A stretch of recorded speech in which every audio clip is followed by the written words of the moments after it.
Want to bring in now Iran on this issue with Iran. Retired U.S. Navy Rear Admiral Mark Montgomery. Admiral, thank you for being here. I want to start with this threat on the president's life from the new Iranian supreme leader, as Tom was just pointing out there. Do you think Iran is considering the U.S.'s response should they attempt an assassination, or do you believe they believe the consequences will be worth it in their views? Well, they've been attempting to kill the president since he killed Soleimani, the head of the IRGC, back in 2000. So this is pretty consistent. This was nothing new. This is a new reason to want to kill him, which was the initiation of the war and the killing of the supreme leader. But they've been going after Trump and other members of the National Security Council. Remember, people who at least pulled their security details at the beginning of this administration. This is a long-held Iranian tactic to terrorize and attack their enemies on their home soil.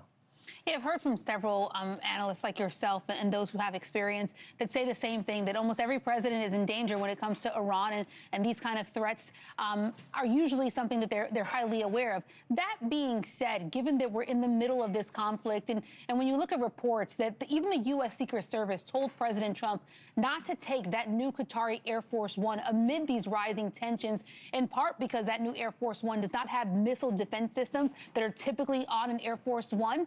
Does this signal a growing and more credible risk to President Trump by Iran? I think that's the right call, and it would have been the right call before any explicit threat. I mean, they're operating on a country that borders Iran, Turkey. So, it makes perfect sense for them to, to have had an increased level of security. And of course, I mean, there's a reason the Boeing 747 was taking a long time and was over budget, is that there is a lot of security in that.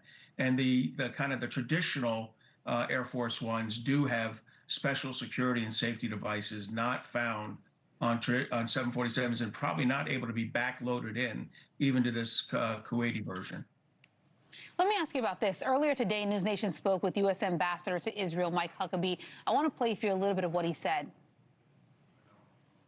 I don't have any doubt that if they're asked to be a part of any particular action, they'll join in and be a part of it. But so far, they have not. And I know that the people of Israel would like to have peace and calm, but they are also people who are used to the idea that people are out to get them. And one thing you can be sure of, when people fire at them, they're going to fire back. Do you agree that Israel will join in any mission or role that the U.S. asks them to? If the U.S. asked, the Israelis would join, and there's protests in the streets, I get that, but that's not foreign policy protests. I think there's broad agreement across the major political parties that they need to handle the threat from Iran, and that what's gone on so far is, a logical, is a strategically acceptable war. I'm sure they would like a different outcome, but the people in Israel broadly support what's been going on. Speaking of other thoughts on this topic, NewsNation's Batia spoke with former U.S. Ambassador to the UN, John Bolton, to break down what options the U.S. has to try and curtail the one thing that we haven't heard as much about is the nuclear program. Take a listen. I think there was an effort to get the Kurds better armed and to distribute weapons among other opposition figures inside Iran before the war started.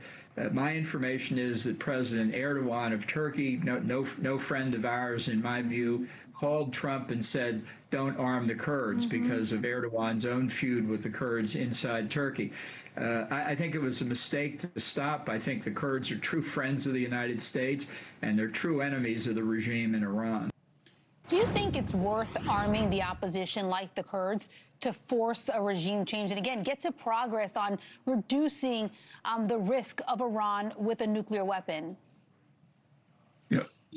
I am in favor of arming the opposition. I'm not sure you start with the Kurds, who are generally disliked by the rest of Iran. I would have hoped that we could have armed some Persian opposition groups, the ones who rose up and had 30,000 executed in the streets in 36 hours, kind of what precipitated the president's sense of urgency about this.